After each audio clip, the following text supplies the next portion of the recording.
Hello everybody, Vsauce, Michael here. Welcome back to Hell. More specifically, Doom Eternal. To make it simple, Doom is a game where the question is violence, the answer is violence, and the explanation is loud metal and heavy guns. If, for some reason, you have been wondering where I have been since my last upload, it's hell. Literally hell. It's just hell.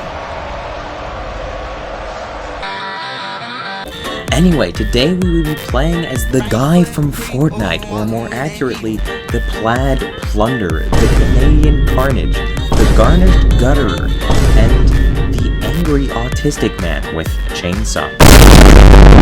Doom Eternal is a wonderful game because you get to play as the final boss.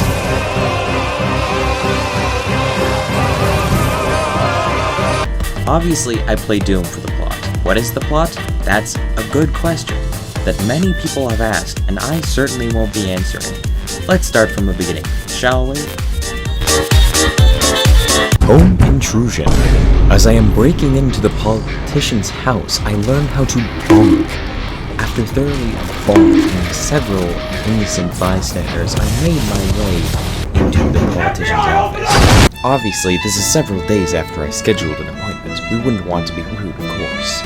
I initially planned to just give him a little hug, but I am a very clingy person, and a hug just wouldn't do.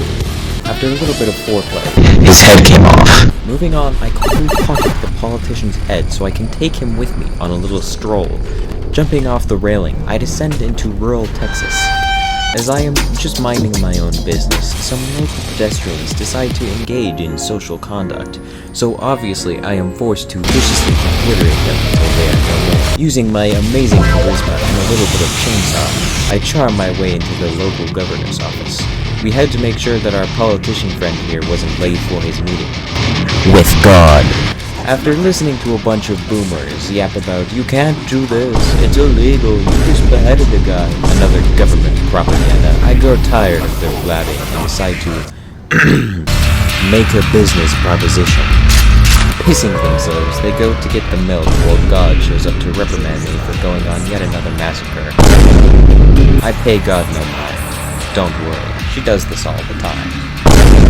I arrive back on my floating space rock castle to be informed by my Alexa that my victim locator 2000 is missing a component. If I am going to track down the second politician, I would need to fix this first. Setting the destination, I travel to a local Amazon warehouse to find the parts for my victim locator 2000. I came across a few employees that obviously have lost their souls to dull and repetitive work, so I mercifully put them out of their suffering and end their miserable existence. After killing so many employees, a store manager comes out to seek vengeance for taking the lives of his laborers. I quickly finish him and move on to search the rest of these spacious halls. Before long, I acquire the Infinity Gauntlet. I knew Bezos had it lying around in here somewhere. I also found an ancient rune, which allows me to choose a special ability. I chose plot armor because, of course I did, and if you don't agree with me, then you're wrong. After traversing the treacherous plains of this warehouse for some time, I discovered a life-size model of myself. I guess Amazon really does have everything. Just past this is the piece I need to complete my VL2000, as I am preparing to shoplift it, or as I like to say, shop liberate. The big man Jeff Bezos himself catches me in the act. However, because I am simply a Sigma male, I walk it off and ignore him. I pocket the singular ball in my endless flannel drip and move through the facility to exit back to my floating space rock castle. However, before I can return to my introvert sanctum, I must acquire the batteries for my new device. Oh, and locate the betrayer. New gun just dropped. Who dis?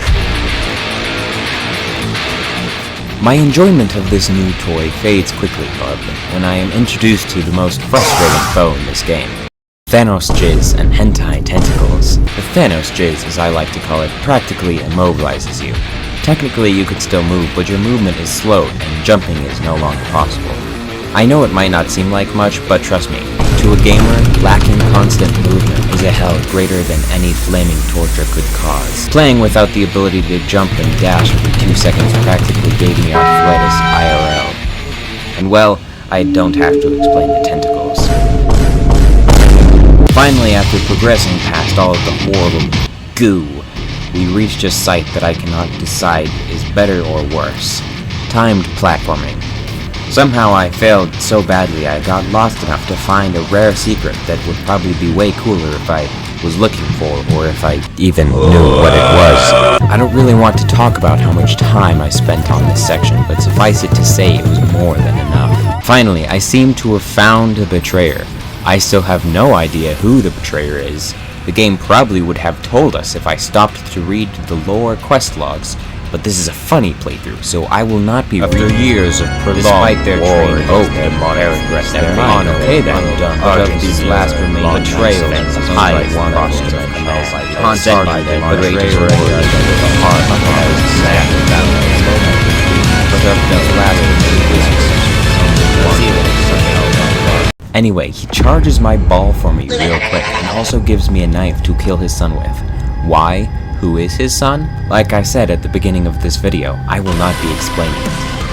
Now, here's the complicated thing about the next part. I don't have it. You heard me. I had procrastinated the editing of this video so long that I had completely forgotten that the third level corrupted on 3 different occasions. Eventually what happened is I just gave up and didn't want to play the level again because it was seriously getting on my nerves. So I have decided for the video to recreate it as best I can through the beautiful world of onomatopoeia.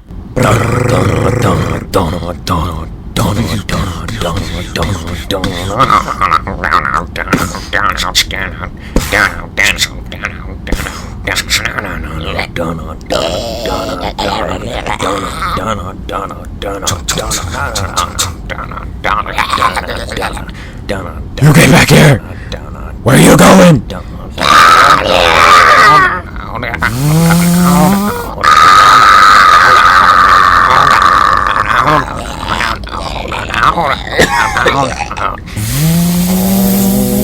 Hey look, my super shotgun. Give me that!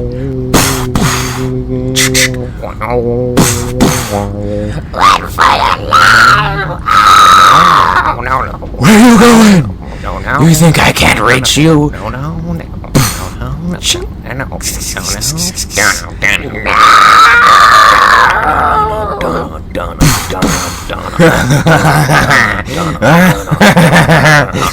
I am invincible! Ooh, look, a rocket launcher. No, he's not the rocket launcher!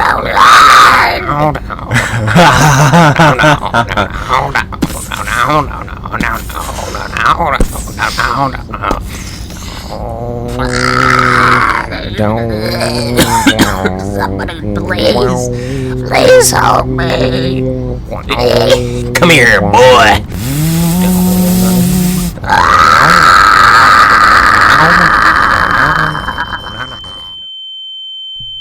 I awoke from my fever dream on some kind of transport. Given by the devil spawn making attempts on my life, I am forced to assume that this is the New York subway system. After eliminating everyone else on the train in order to demonstrate my dominance to the rats of New York. Did you hear it? Very faintly, through all of the heavy metal that was playing, I snuck in a bad to the bone sound effect. Now, listen again and see if you can hear it. Did you hear it this time? You should be more careful from now on. You never know when a bad to the bone can just sneak up on you. They're everywhere, hiding in the shadows, creeping in the walls. I'm not crazy. This video hasn't driven me crazy. What are you talking about? They're in the walls. After eliminating everyone else on the train in order to demonstrate my dominance to the rats of New York, I arrive at my destination, Temu Worldwide Headquarters. After lightly touring the facility, my fear is at least put to ease. I had worried that I would find a bunch of child workers in this factory, because of all the rumors. Thankfully, though, it was only the soldiers of the damned. Briefly, I was introduced to a new enemy, Pinkie Pie. And by that, I mean it's pink, and by the time I'm finished with it, it will be pie. While we're speaking of new enemies, I should also acquaint you with the Whiplash. Supposedly, he's supposed to be an intimidating opponent due to his speed and agility, but personally, I only see him as sashimi. After I've finished dealing with HR, the politician that totally doesn't remind me of any US presidents whatsoever, decides it would be a good idea to FaceTime me, just so he could trash talk. I don't let this get to me, however, because I know his retribution will come soon. Very soon.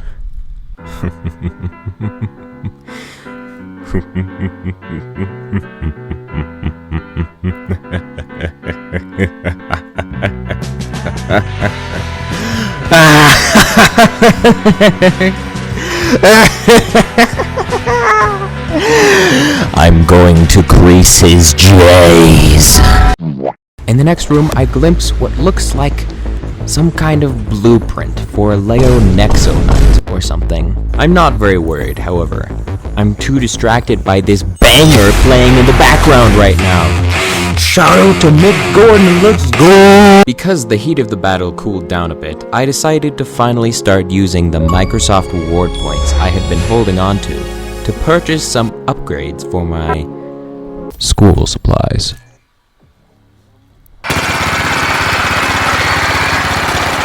I can confirm this is how I get out of bed in the morning. Finally, after an absolutely absurd amount of parkour later, I faced off against the Nexo Knight. Even the president was gassing this guy up. He had to be good.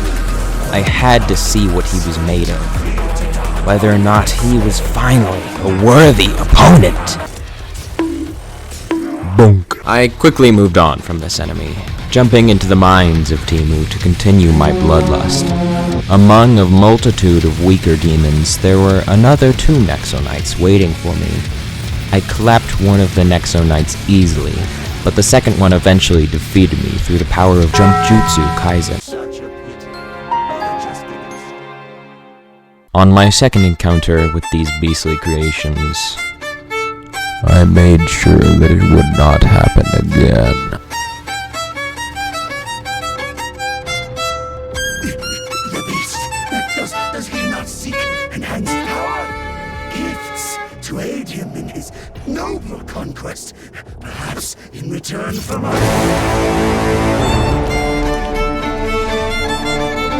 With the second political figure down, I could return to my floating space rock capsule to prepare to assassinate my final target. Unfortunately, God somehow guessed my immaculate password and got into my system.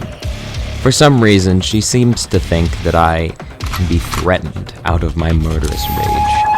Apparently, even God can't take a hint. Even though God hid the location of the third Hell Priest, my Alexa said that he was probably somewhere in the Super Gore Nest. To be honest, I was going to go there even if the Hell Priest wasn't there, because that sounds like one crazy rave, boy. Ooh, yeah. Now I need to real quick acquire the balls.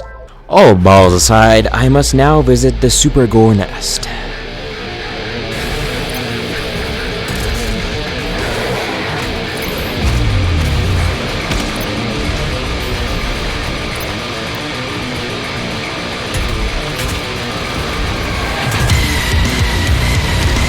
After being here a few minutes, I'm not really enjoying myself as much as I had thought. I mean, the rave is cool and all, and the music is sick, but the vibe and decor reminds me too much of Detroit. I can't quite put my finger on why. Not wanting to stay longer than I had to, I cleared out as many of the partygoers as I could. Unfortunately for me, the people of Detroit caught on to this and quickly activated their totem of undying, because for some reason the sinners from hell need to come back to life again every once in a while. However, this totem did not cover them for long, as I am an expert in Minecraft PvP, and I am well versed in dealing with totems of undying.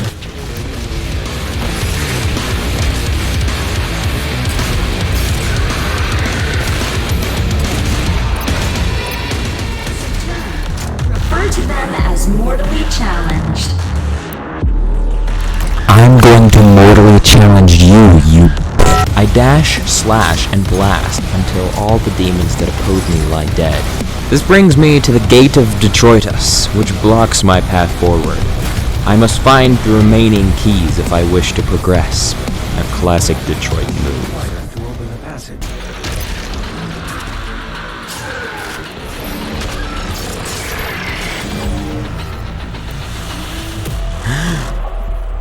No way. No way. It's so beautiful. I want it. I want it. Let me have it. Let me in. Let me in. Let me in. I want it.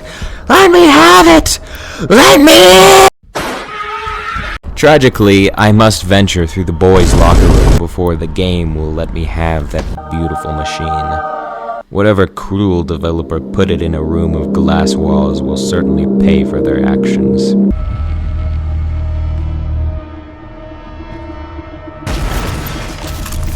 It's nerf or nothing, jizz.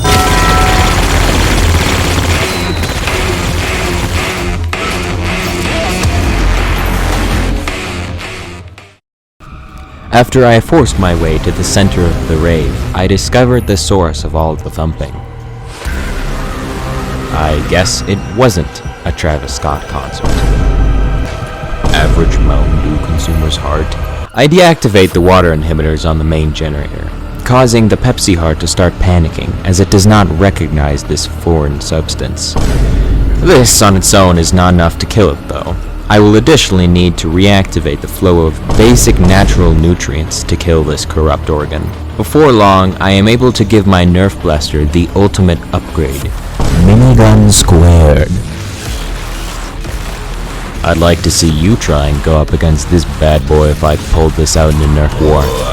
After witnessing this poor imp die to the death note, I decide to try my hand at something that is called a Slayer Gate. A Slayer Gate is essentially just a bonus level, or challenge, to test your skills as a gamer. I obviously completed the gate with relative ease and maximum chaos. Once I am finished, I place the last two keys in the Gate of Detroitus and activate the final part of the generator. This, of course, tips the balance and kills the heart. However, I was not smart enough to take into account that this would also cause Detroit itself to die. Because I guess I just assumed that the heart was just a random occurrence, and totally not the very center of the super gore nest. As soon as I saw that timer in the top of the screen, I was skedaddling, skadoodling, and not taking any time for a move. Well, there goes Detroit. Sure hope the residents won't mind. They're probably used to it by now. Unfortunately for you, I will continue this video another time. The file size has gotten so tremendous that every time I open it, my computer's safety is at risk. I hope you enjoyed this poorly edited and incredibly confusing rendition of me throwing half-cooked spaghetti at a wall and seeing what sticks. Until next time, friends.